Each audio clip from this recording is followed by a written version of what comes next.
एक गांव में सितारा नाम की एक प्रसिद्ध जादूगरनी रहती थी। सितारा जादूगरनी की 3 बेटियां भी थी, जिनका नाम चंदना, मेघा और सूरजमुखी था। तीनों बेटियों में से सूरजमुखी सितारा को सड़क किनारे मिली थी, लेकिन फिर भी उसने तीनों बेटियों को बहुत लाड प्यार से पाला था। अपना और अपनी तीनों बेटियों का पेट पालने के लिए सितारा जगह जगह जाकर जादू का खेल दिखाया करती थी। उसी से उनका घर चल रहा था। लेकिन समय के साथ लोगों को सितारा का जादू बोरिंग लगने लगा। लोग कुछ नया देखना चाहते थे, लेकिन सितारा उन्हें वही पुराने घिसे पिटे जादू दिखाती रहती थी। इसलिए धीरे धीरे लोगों ने सितारा का जादू देखना बंद कर दिया, जिस वजह से उसको पैसे भी नहीं मिलते थे। एक दिन की बात है। क्या हुआ माँ? इस तरह उदास होकर घर क्यों आई हो? क्या आज भी कोई आपका जादू देखने नहीं आया? नहीं बेटी, लोग मेरा एक ही जादू देख देख कर बोर हो चुके हैं। मुझे समझ नहीं आ रहा कि अब मैं उन्हें नया क्या दिखाऊं। तभी वहाँ पर सितारा की दूसरी बेटी चंदना आकर कहती है, माँ, मेरे पास एक आइडिया है। आप हम लोगों को जादू क्यों नहीं सिखा देती हैं? मुझे लगता है अगर हम चारों मिलकर जादू दिखाएंगे तो वो कुछ नया होगा। वहाँ मौजूद मेघा और सूरजमुखी को भी चंदना का ये आइडिया बहुत सही लगता है। हाँ मम्मी, दीदी बिल्कुल ठीक कह रही हैं। आप हम तीनों को भी जादू क्यों नहीं सिखा देती हैं? सितारा अपनी तीनों बेटियों के सवाल का कोई जवाब नहीं देती, लेकिन बेटियों के बार बार पूछने पर वो कहती है, मैं अपना जादू किसी को नहीं सिखा सकती हूँ। अगर मैंने अपना जादू किसी को सिखाया तो मेरा जादू खत्म हो जाएगा। माँ, कोई तो उपाय होगा, क्योंकि अगर ऐसा ही चलता रहा तो हमारे खाने के भी लाले पड़ जाएंगे। मुझे कुछ सोचना पड़ेगा, इसलिए मुझे थोड़ा समय चाहिए। ऐसा कहकर सितारा जादूगरनी घर से बाहर निकल जाती है। तभी उसकी नजर एक सूट की दुकान पर जाती है, जहाँ पर 100 रुपए की सेल लगी हुई थी। तभी सितारा जादूगरनी को एक आइडिया आता है और वो फौरन 3 सूट खरीद लेती है और सूट लेकर घर पहुँच जाती है। सूट को देखकर उसकी बड़ी बेटी चंदना कहती है, माँ, घर में पैसों की कितनी तंगी चल रही है और आप ये सूट लेकर आई हैं। हमारे पास पहनने के लिए अभी बहुत कपड़े थे। कुछ सोच समझकर ही मैं ये सूट खरीद कर लाई हूँ। अब ये तीनों सूट ही हमारी कमाई का जरिया बनेंगे।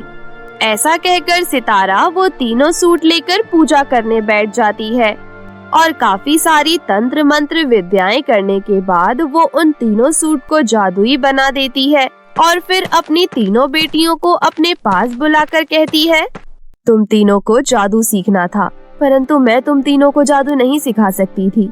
इसलिए मैंने इसका एक उपाय निकाला और मैंने ये तीनों सूट को जादुई बना दिया है। तुम तीनों एक एक सूट पहन लो, फिर इन सूट की मदद से तुम तीनों मेरी तरह जादू कर सकती हो।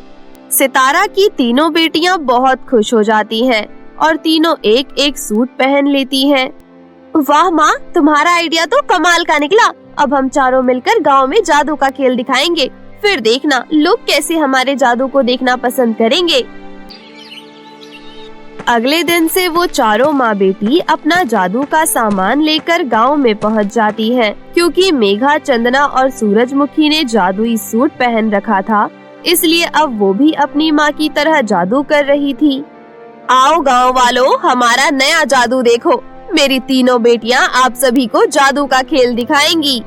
सितारा की बड़ी बेटी चंदना लोगों को आग पर चलकर दिखा रही थी और बीच वाली बेटी मेघा अपनी आंखों से आग निकाल रही थी। तो वहीं सबसे छोटी बेटी सूरजमुखी लोगों को हवा में उड़कर दिखा रही थी। सभी लोग उन तीनों का जादू देखकर बहुत हैरान हो रहे थे और सबको बहुत मजा भी आ रहा था। जादू खत्म होने के बाद सभी ने उन्हें ढेर सारे पैसे दिए। खुश होकर चारों माँ बेटी घर आ गईं। तुम तीनों ने तो कमाल ही कर दिया। गांव के लोगों को तुम तीनों का जादू बहुत पसंद आया। अगर ऐसा ही चलता रहा तो हम जल्द ही बहुत अमीर हो जाएंगे। अब रोजाना वह लोग गांव में घूम घूम कर अपना जादू का खेल दिखाते थे। लोग उनके जादू को बहुत पसंद कर रहे थे, जिस वजह से वो उन्हें ढेर सारे पैसे भी देते थे। इसी तरह कुछ समय बीत गया और अब वो लोग काफी अमीर हो चुके थे। धीरे धीरे चंदना में पैसों की लालसा बढ़ने लगती है। एक दिन वो अपनी माँ से कहती है, माँ, मैं सोच रही हूँ कि हमें बड़े सर्कस के साथ जुड़कर जादू का शो दिखाना चाहिए। फिर हमें और ज्यादा पैसे मिलेंगे। नहीं बेटी, हम जादूगरनियां हैं। गांव में रहकर लोगों का मनोरंजन करना हमारा काम है। उसके बाद वो लोग खुशी से हमें जो पैसे देते हैं, हमें उसी में खुश रहना चाहिए। बड़े सर्कस में शो दिखाने से हमें पैसे तो बहुत मिलेंगे, लेकिन जो प्रोत्साहन हमें गांव में मिलता है वो हमें कहीं नहीं मिलेगा। सूरजमुखी अपनी माँ की बातों से पूरी तरह से सहमत थी। वो कहती है, दीदी माँ ठीक कह रही हैं। मुझे भी लगता है कि हमें ज्यादा लालच नहीं करना चाहिए। तुम तो चुप ही रहो सूरजमुखी, हर वक्त माँ की चमची बनी रहती हो। हर वक्त ऐसा शो करती हो कि तुम ही माँ की बात मानती हो। हम भी माँ की बातों से सहमत हैं, तुम हमें कुछ मत सिखाओ। ऐसा कहकर चंदना वहाँ से गुस्से में चली जाती है। मजबूरन उसे अपनी माँ की बात माननी पड़ती है। एक दिन वो लोग गांव में जादू का खेल दिखा रहे थे। ईना मीना जी का, सूरजमुखी तुम्हारे बाल पीले हो जाएं। सितारा के ऐसा कहते ही सूरजमुखी के बाल पीले रंग के हो गए और वहाँ खड़े सभी दर्शक दंग रह गए। सभी मंत्र मुग्ध होकर जादू देख रहे थे, तो वहीं दूसरी तरफ मेघा आग पर चल रही थी। सारे दर्शक बहुत खुश थे। तभी चंदना ने अपने मन में सोचा, अभी मुझ पर किसी का ध्यान नहीं है, यही सही समय है। ऐसा सोचकर चंदना दर्शकों के बीच में चली गई और जादुई सूट की मदद से उसने किसी की चैन चुरा ली तो किसी की अंगूठी और वापस जादू दिखाने लग गई। चांदना के गायब होने पर सूरजमुखी को उस पर शक हो गया था, लेकिन उसने उस समय कुछ नहीं कहा। जब वह लोग खेल दिखाकर घर लौट आए, तब सूरजमुखी चंदना से बोली, दीदी आप बीच में कहाँ गायब हो गई थी? कहीं नहीं, बस यूं ही। सूरजमुखी समझ गई थी कि उसकी बहन के दिमाग में कोई ना कोई खुराफात जरूर चल रहा है। उसके बाद हर जादू के खेल में सूरजमुखी की नजर चंदना पर ही होती थी, क्योंकि उसे पता लगाना था कि उसकी बड़ी बहन आखिर क्या गड़बड़ कर रही है। एक दिन चंदना जब जादू दिखाते दिखाते दर्शकों के बीच में चली गई, तो सूरजमुखी ने भी उसका पीछा किया। सूरजमुखी को पता चल गया कि चंदना जादुई सूट की मदद से लोगों का सामान चुरा रही थी। उस दिन जादू का खेल खत्म होने के बाद, दीदी आप जो भी कर रही हो बहुत गलत कर रही हो। क्या गलत कर रही हूँ? मुझे पैसा चाहिए, और वो भी बहुत सारा। मुझे बहुत अमीर बनना है और ये जादुई सूट अमीर बनने में मेरी मदद करेगा। और वैसे भी तुम मुझे मत सिखाओ कि मुझे क्या करना चाहिए और क्या नहीं। वैसे भी तू मेरी अपनी सगी बहन नहीं है, तो मुझसे इतना मतलब मत रखा कर। ऐसा कहकर चंदना वहाँ से चली जाती है। सूरजमुखी दुविधा में थी कि उसे ये बात अपनी माँ को बतानी चाहिए कि नहीं। अगर मैंने ये बात माँ को बताई तो उन्हें बहुत बुरा लगेगा, वो निराश हो जाएंगी। नहीं, मैं ये बात उन्हें नहीं बताऊंगी। अगली बार से सूरजमुखी अपनी बहन को रोकने की कोशिश करने लगी। जब भी चंदना कुछ चोरी करने वाली होती तो सूरजमुखी उसे धक्का देकर वहाँ से हटा देती थी। सूरजमुखी और चंदना के बीच में कुछ गड़बड़ चल रहा है, ये तो सितारा समझ चुकी थी। आखिर एक शो के दौरान एक औरत को समझ आ गया कि उसका बटुआ चोरी हो गया है। वो जोर जोर से चिल्लाने लगी, चोर चोर, किसी ने मेरा बटुआ चुरा लिया है। उस औरत ने पुलिस को फोन कर दिया। थोड़ी देर में ही वहाँ पुलिस आ गई। पुलिस ने वहाँ मौजूद सभी लोगों की तलाशी ली। चंदना डर गई थी। उसने तुरंत सारा चोरी का सामान और उस औरत का बटुआ सूरजमुखी के बैग में डाल दिया। पुलिस को सारा चोरी का सामान सूरजमुखी के बैग में मिल गया। तुम चारों जादू दिखाने के नाम पर चोरी करती हो, इसलिए मैं तुम चारों को अंदर डाल दूंगा। नहीं नहीं सर, ये मेरा बैग है। ये सारी चोरी मैंने की है, इसमें इन लोगों का कोई हाथ नहीं है। सूरजमुखी की ये बात सुनकर चंदना चौंक गई, क्योंकि सूरजमुखी ने उसकी चोरी का इल्जाम अपने सर ले लिया था। उसे पछतावा हो रहा था कि काश वो सूरजमुखी की बात मान लेती। उस रात सितारा जादूगरनी बहुत परेशान थी। जिस लड़की को मैंने बचपन से अपनी बेटी की तरह पाला, आज उसी ने मुझे धोखा दे दिया। सोचा था एक अनाथ को अच्छी परवरिश दे पाऊंगी, लेकिन इस लड़की ने तो मेरा नाम खराब कर दिया। अच्छा होता अगर मैं उस दिन उसको सड़क से उठा कर ही ना लाती। नहीं माँ, सूरजमुखी गलत नहीं है। उसने चोरी नहीं की है। वो सारी चोरियां मैंने की थी। सूरजमुखी को पता लग गया था। उसने मुझे समझाने की कोशिश भी की थी, लेकिन मैं नहीं समझी। आपका नाम खराब ना हो, इसलिए उसने ये चोरी का इल्जाम अपने सर पर ले लिया। माँ, तुमने ऐसा क्यों किया चंदना? सितारा चंदना को पुलिस के पास ले जाती है। वहाँ वो पुलिस को सारा सच बता देती है। पुलिस ने सूरजमुखी को छोड़ दिया और चंदना को जेल में डाल दिया। माँ, आपने ये क्यों किया? दीदी कैसे रहेंगी वहाँ? चंदना को उसके किए की सजा जरूर मिलनी चाहिए। मैं तुझे सड़क से उठाकर लाई थी, लेकिन आज जो तूने हमारे लिए किया है शायद वो कोई नहीं करता। सितारा को अपनी गोद ली हुई बेटी सूरजमुखी पर बहुत गर्व था। कुछ सालों बाद चंदना भी सजा पूरी करके लौट आई। उसके बाद फिर से जादुई 3 सूट की मदद से तीनों बहनें जादू का खेल दिखाने लगी और खुशी खुशी अपना जीवन व्यतीत करने लगी। सौतेली माँ। एक शहर में नीलम अपने पति और बेटी के साथ रहती थी। उसको अपना छोटा सा परिवार बहुत पसंद था और वो अपने पति और बेटी से बहुत प्यार करती थी। लेकिन जिंदगी कब किसको किस मोड़ पर ले आए कुछ नहीं कहा जा सकता। एक दिन नीलम का पति दिनेश एक छोटी सी बच्ची को लेकर घर आता है, जिसे देखकर नीलम को समझ नहीं आ रहा था कि वो कौन है। नीलम दिनेश से पूछती है, कौन है ये बच्ची? नीलम की बातें सुनकर दिनेश कोई जवाब नहीं देता। मैं आपसे कुछ पूछ रही हूँ, बताइए कौन है ये बच्ची और क्यों लेकर आई है आप इसे यहाँ? दरअसल नीलम, मैं तुमको बताने ही वाला था, ये मेरी ही बेटी है। ये सुनकर नीलम के पैरों तले जमीन खिसक जाती है। नीलम, घर वाले मेरी और आरती की शादी के लिए कभी तैयार नहीं हुए थे, लेकिन मैं आरती से बहुत प्यार करता था और आरती भी मुझसे बहुत प्यार करती थी। लेकिन घर वालों की मर्जी से मुझे तुमसे शादी करनी पड़ी और प्यार में पड़कर मुझसे ये भूल हो गई। आज आरती इस दुनिया में नहीं है। उसने जाते जाते हमारी बच्ची गुड़िया की जिम्मेदारी मुझे सौंपी है। मैं इसको अपने साथ ही रखूंगा। प्लीज इसको अपने बेटी की तरह प्यार करना। नीलम ये सब सुनकर सन्न रह जाती है। ये कैसी बातें कर रहे हैं आप? लोग क्या कहेंगे? मैं कैसे इस बच्ची को अपने साथ रखूंगी? इसका चेहरा देखकर ही मुझे टेंशन हो रही है।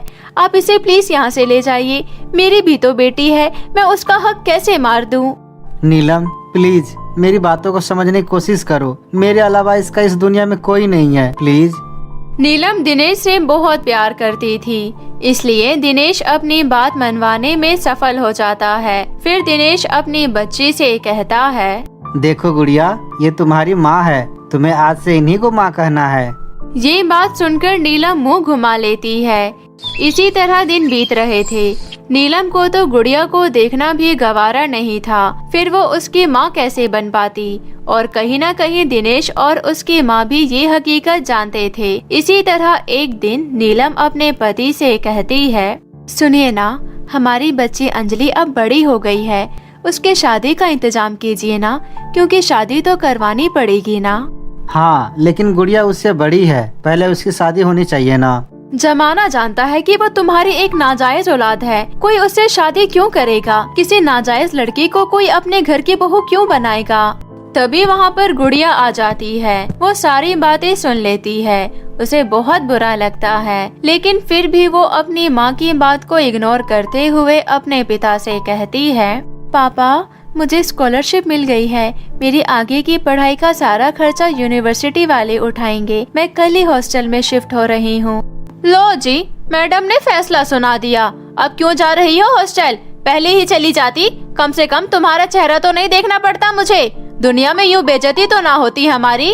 क्या यार नीलम, खुशी की बात है कि गुड़िया को आगे पढ़ने का और कुछ बनने का मौका मिल रहा है, पर तुमको तो बस ताने मारने का मौका चाहिए। जाकर देखो अंजलि क्या कर रही है। तभी गुड़िया कहती है, अरे मैं तो अंजलि को दूध देना भूल ही गई, कैसे उठेगी वो? ये बात सुनकर नीलम को बहुत गुस्सा आ जाता है। तुझे अपने किताबों से फुर्सत मिले तब ना, मेरी बेटी कुछ ना खाई पिए, यही तो चाहती है तू। गुड़िया ने आज तक कभी अपनी सौतेली माँ से बात ही नहीं की थी, इसलिए वो बिना कुछ कहे वहाँ से निकल जाती है और रसोई में जाकर खाना बनाने लगती है। खाना तो पूरा बन गया, अब आराम से जाकर कमरे में पैकिंग कर लेती हूँ। दूसरी तरफ नीलम दिनेश को बोल रही थी, देखिए जी, ये लड़की तो मुझे बिल्कुल पसंद नहीं, ऊपर से मुझसे बात भी नहीं करती है। आप बोल दीजिए इसे कहीं जाने की जरूरत नहीं है, चली जाएगी तो काम कौन करेगा? उसकी मरी हुई माँ। नीलम के चिल्लाने की आवाज सुनकर गुड़िया वहाँ आ जाती है और पहली बार अपनी माँ की बातों का कुछ जवाब देती है। वो कैसे करेंगी, वो तो मर गई है ना। उस औरत को मेरे घर में याद करने की कोई जरूरत नहीं है, समझी? हर वक्त तेरी शक्ल देखकर मुझे उसी की याद आती है। मैं और उसका नाम नहीं सुनना चाहती। ठीक है ना फिर, जब मैं जा रही हूँ तो क्यों प्रॉब्लम हो रही है आपको? इतना कहकर गुड़िया अपना सामान लेकर घर से बाहर निकल जाती है। नीलम गुड़िया को घर से जाने नहीं देना चाहती थी। उसकी वजह सिर्फ और सिर्फ ये थी कि उसकी सोशल लाइफ खराब हो जाती, क्योंकि अगर गुड़िया नहीं रहती तो घर का सारा काम उसको करना पड़ता। परंतु गुड़िया चली जाती है। ऐसे ही कुछ दिन बीत जाते हैं। फिर एक दिन नीलम अपनी सहेली की किटी पार्टी में जाती है तो उसकी सहेलियाँ कहती है, क्या बात है, तो कुछ परेशान लग रही है, सब ठीक तो है ना? उस गुड़िया ने फिर कोई तमाशा किया क्या? अरे नहीं नहीं, वो तो हॉस्टल में चली गई, उसको कोई स्कॉलरशिप मिली है। मेरा भाई बता रहा था कि अब उसका फ्यूचर ब्राइट है। अरे छोड़ ना, अच्छा ही हुआ, तेरा तो पीछा छोटा उससे। अरे ऐसे कैसे भूल जाएगी, घर का सारा काम वही तो करती थी। इसकी छोटी बेटी को भी तो उसी ने संभाल रखा था। अरे तो बदले में उसको भरपेट खाना भी तो खिलाती थी, कितना खर्चा उठाती थी मैं उसका। और सबसे बड़ी बात तो तुम्हें पता है, वो मुझसे बात भी नहीं करती थी, जैसे मानो मैंने ही उसकी माँ को मारा हो।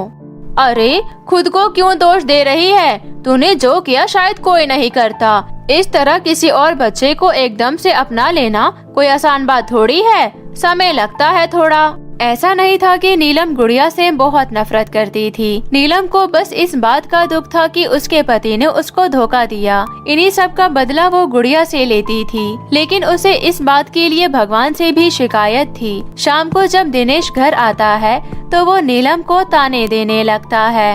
अब तो तू बहुत खुश होगी ना, तुम्हारी एक बला जो चली गई घर से। बेचारी की जिंदगी नरक बना रखी थी तुमने। कहते हैं ना, ऊपर वाला सब देखता है। देखो, ऊपर वाले ने दिखा दिया मेरी बेटी को एक रास्ता। आपके जैसे तो लोग नहीं देखे मैंने इस दुनिया में। मेरे ही सामने अपने नाजायज औलाद को लाकर बिठा दिया। रोज मैं उसे देखती थी तो मुझे इस बात का एहसास होता था कि आपने मुझे धोखा दिया। अगर ऐसा ही कुछ मैंने किया होता तो क्या करते आप? नीलम ने ये सब बोलकर अपने मन की सारी भड़ास निकाल ली, लेकिन पता नहीं क्यों घर में गुड़िया को ना देखकर उसका मन नहीं लग रहा था।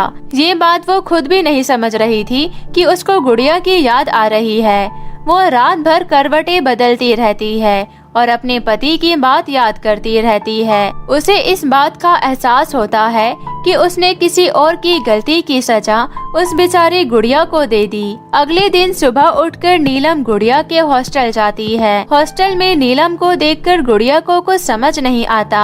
क्यों आई हैं आप यहाँ? क्या यहाँ भी आप मुझ पर अत्याचार करने आई हैं?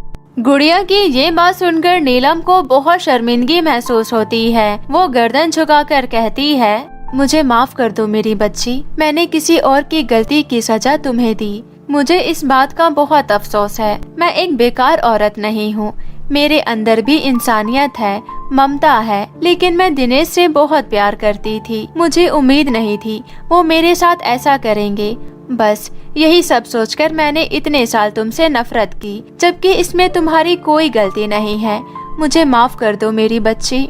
नीलम की ये सारी बातें सुनकर गुड़िया को बहुत अच्छा लगता है। वो अपनी माँ को गले लगा लेती है। फिर नीलम गुड़िया को लेकर हॉस्टल से घर आ जाती है। गुड़िया को घर में देखकर सभी हैरान हो जाते हैं। तब गुड़िया सभी घर वालों को सारी बात बताती है। तब से पूरा परिवार एक साथ बिना एक दूसरे से नाराजगी के खुशी खुशी रहने लगता है। सौतेली बहन का जादुई गाउन। कुसुम अपनी 2 बेटियों आंचल और भावना के साथ कासगंज गांव में रहते थे। आंचल कुसुम की सगी बेटी नहीं थी। जब आंचल 2 वर्ष की थी तब कुसुम को वो एक कचरे के डब्बे के पास मिली थी। उस दिन से लेकर आज तक कुसुम ने कभी भी आंचल को माँ की कमी महसूस नहीं होने दी। कुसुम ने अपनी बेटी भावना और आंचल में कभी भेदभाव नहीं किया। वो दोनों को एक समान प्यार करती थी, लेकिन वो दूसरी तरफ भावना आंचल को बिल्कुल भी पसंद नहीं करती थी। वो आंचल से बहुत ईर्ष्या करती थी।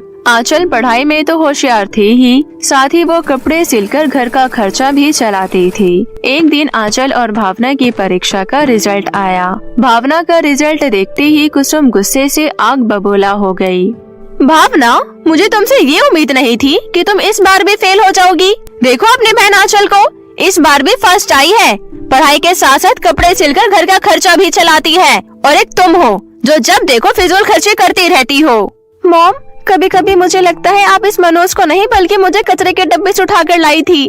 लगता है मैं आपकी सौतेली बेटी हूँ, तभी तो आप मेरे साथ ऐसा व्यवहार करती हो। यही तो उम्र है हमें घूमने फिरने की, एंजॉय करने की। ये सुनते ही कुसुम ने गुस्से से भावना के गाल पर एक तमाचा मारा।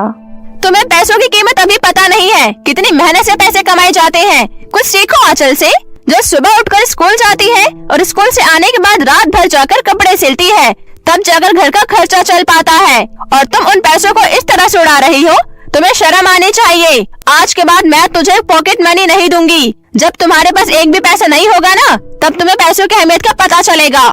अगर तुम्हें एंजॉय करने का इतना ही शौक है तो खुद कमाओ और एंजॉय करो। समझ आ रही है ना मेरी बात? अपनी माँ से थप्पड़ खाकर और ऐसी बातें सुनकर भावना को आंचल के ऊपर और भी ज्यादा नफरत होने लगी और उसे बदला लेने की ठान लेती है।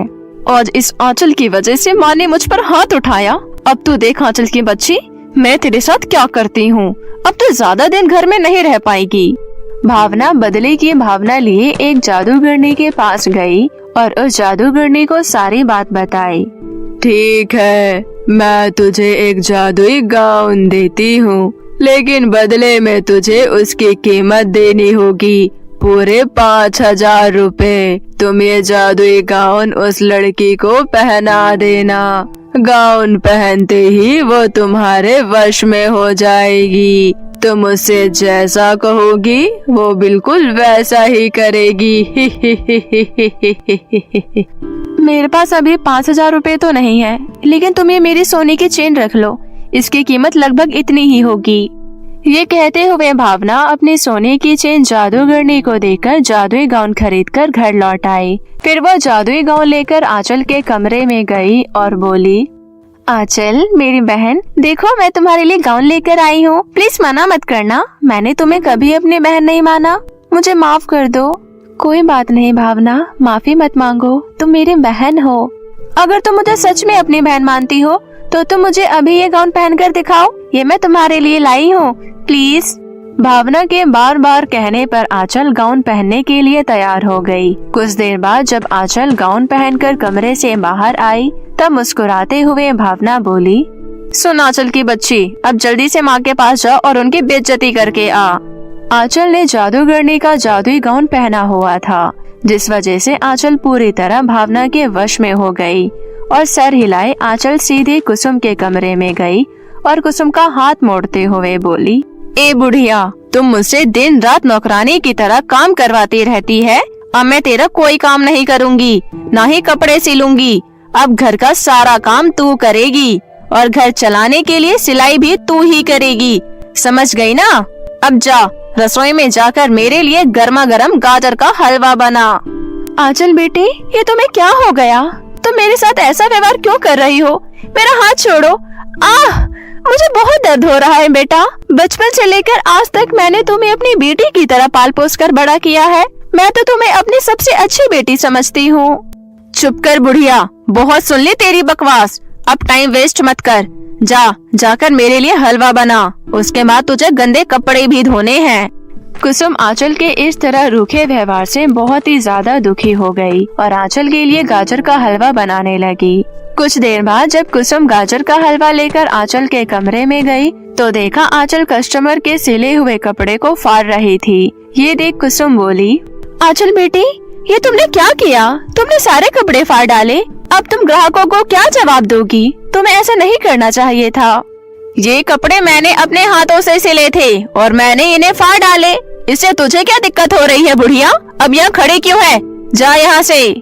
दूर खड़ी भावना ये सब देखकर बहुत खुश हो रही थी। कुछ देर बाद कुसुम माँ के कमरे में गई और बोली, देख लिया माँ, इसने अपना असली रूप दिखाना शुरू कर दिया है। आखिर सौतेली तो सौतेली ही होती है। तुम चाहे उसे जितना भी अपनी बेटी की तरह प्यार कर लो, लेकिन एक न एक दिन जहरीली नागिन की तरह डस ही लेगी। अभी भी समय है माँ, इसे धक्के मारकर घर से बाहर निकाल दो, वरना वो दिन दूर नहीं जब भी हम दोनों को ही धक्के मारकर इस घर से बाहर निकाल देगी। भावना की बात सुन कुसुम सोच में पड़ गई और अपनी बेटी भावना की बातों में आकर गुस्से से आंचल के कमरे में गई। आंचल, तुमने मेरे साथ जो कुछ भी किया है मैं उसे भूल नहीं सकती। मुझे नहीं पता था मैं इतने सालों से एक जहरीली नागिन को अपने घर में पाल रही हूँ। निकल जाओ मेरे घर से। मैं तुझे अपने घर में एक पल भी बर्दाश्त नहीं करूँगी। कुसुम के मुंह से ऐसी बातें सुनकर आंचल चौंक गई, क्योंकि उस समय आंचल ने जादुई लहंगा नहीं पहना हुआ था। माँ, ये अब क्या कह रही है? मुझे अब घर से क्यों निकाल रही हो? मैंने क्या कोई गलती की है? मैं ये घर छोड़कर कहाँ जाऊंगी? मेरा तो आपके सिवा इस दुनिया में कोई नहीं है। माँ, मुझे बताइए, मैंने कोई गलती की है? मैंने क्या कर दिया माँ ऐसा? अम्मा तेरी बातों में नहीं आएगी, समझी? ये मगरमच्छ के आंसू किसी और को दिखाना। माँ ने तेरा असली चेहरा देख लिया है, इसलिए चुपचाप यहाँ से चली जा, वरना माँ तुझे धक्के मारकर घर से बाहर निकाल देगी। आंचल कुसुम से बहुत विनती करती है, लेकिन कुसुम ने उसकी एक नहीं सुनी और धक्के मारकर घर से बाहर निकाल दिया। अपना बदला पूरा होता देख भावना खुशी से नाचने लगी। बेचारी आंचल यहाँ वहाँ भटकते हुए जंगल जा पहुँची। ऐसे ही 2 दिन बीत गए। आंचल को अपनी माँ कुसुम की बहुत याद आ रही थी। 2 दिन हो गए जंगल में मुझे। मैंने सोचा था माँ मुझे लेने आएगी, लेकिन वो अभी तक मुझे लेने नहीं आई। मुझे तो कुछ भी समझ नहीं आ रहा। आखिर मैंने क्या गलती कर दी जिसकी इतनी बड़ी सजा मुझे माँ ने दी है? ये कहते हुए आंचल रोने लगी। तभी वहाँ पर एक परी प्रकट हुई और आंचल से बोली, मैंने तुम्हारी सारी बातें सुन ली है, रोना बंद करो, मैं तुम्हारी मदद करना चाहती हूँ। मैं तुम्हें एक जादुई गाउन देती हूँ, जिसे पहनते ही सारी सच्चाई तुम्हारे सामने आ जाएगी।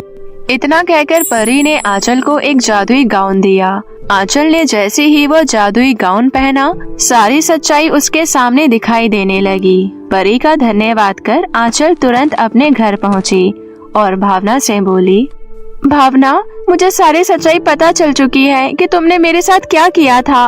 अभी भी समय है, तुम माँ को सारी सच्चाई बता दो। कैसी सच्चाई? माँ, देखो कितनी बेशर्म है, धक्के मारकर निकालने के बाद भी वापस यहाँ चली आई। तुम यहाँ क्या करने आई हो? चले जाओ यहाँ से।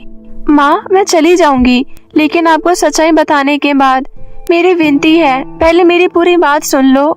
ये कहते हुए आंचल कुसुम को परी के द्वारा दिए हुए जादुई गाउन को हाथ लगाने कहती है। जादुई गाउन को हाथ लगाते ही कुसुम को सारी सच्चाई साफ साफ दिखाई देने लगी। उसके बाद कुसुम भावना को थप्पड़ मारते हुए बोली, भावना, मुझे नहीं पता था कि तुम आंचल से इतनी नफरत करती हो कि उसे घर से बाहर निकालने के लिए एक जादूगरनी से जादुई गाउन लेकर आओगी और आंचल को अपने वश में करके उसे मेरे साथ बुरा व्यवहार करने को बोलोगी, ताकि मुझे आंचल से नफरत हो जाए। आज तुम्हें अपनी सगी बेटी कहते हुए भी मुझे शर्म आ रही है। निकल जाओ मेरे घर से, अब मैं तुम्हारी शक्ल भी नहीं देखना चाहती। अगर परी आंचल को अपना जादुई गाउन नहीं देती तो तुम्हारी सच्चाई कभी सामने नहीं आती। भावना रोते हुए माँ से माफी मांगते हुए बोली, माँ, मुझे माफ कर दो, मैं दोबारा ऐसी गलती कभी नहीं करूँगी। प्लीज माँ, मुझे घर से बाहर मत निकालो, मैं कहाँ जाऊँगी? लेकिन कुसुम भावना को घर से चले जाने के लिए कहने लगी। तब आंचल कुसुम से विनती करते हुए बोली, माँ, आप भावना को माफ कर दीजिए। गलती तो हम इंसानों से ही होती है। अगर भावना को अपनी गलती का एहसास हो गया है, हमें इसे सुधरने का एक मौका देना चाहिए। प्लीज माँ, मान जाओ। आंचल की बात सुन भावना को बहुत शर्मिंदगी महसूस हुई और आंचल से माफी मांगी। आंचल ने खुशी खुशी भावना को गले से लगा लिया। उस दिन के बाद से आंचल और भावना सगी बहनों की तरह खुशी खुशी मिलजुल कर रहने लगी।